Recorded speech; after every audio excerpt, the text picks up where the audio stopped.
So Rotokare was initially established by the community, for the community, with the main idea of being able to take an area which is obviously surrounding the Rotokare Lake and then turn it into a pest-free area by putting up an 8.2 kilometer pest-free fence with the main goals and objectives of getting the rejuvenation of the natural vegetation and allowing of the fauna to come back.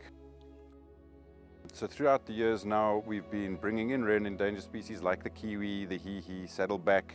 Once they're established and they're doing well within the reserve itself, that they're actually going to be able to migrate and start moving out and growing and just being better for the whole country. We're a non-profit organization, so we do not generate income for ourselves in any way. When Rotokare first started, it didn't have any permanent employees at all. And now we have 6 permanent employees with a sanctuary of 230 hectares, which requires work all day, 7 days of the week. And for that, funding is essential to ensure the safety and the continued good conservation work that takes place here. Project Halo, which is predominantly done outside of the actual reserve to control pests, we needed a much bigger sponsor and partner to work with, and TOI was the organization that stepped up and helped us with that.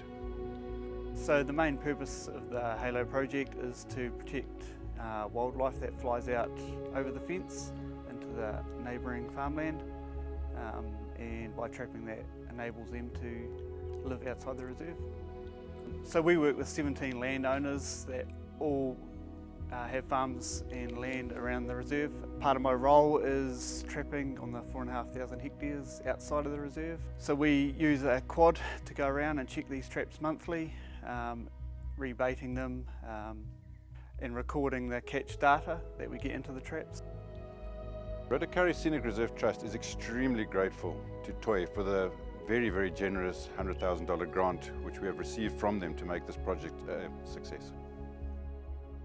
When we look at it in the bigger picture, obviously the wildlife benefits from it because we're trapping outside of the reserve, which makes Rotokare safe for them to breed. Then the community that's benefited from this grant has been unbelievably large. First of all, the direct impact is, the grant goes towards paying portions or total amounts of 3 salaries here at Rotokare, which is really, really big.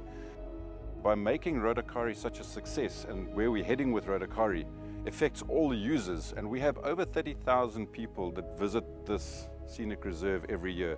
And if we didn't have a grant like this from TOI, we wouldn't be able to be a success.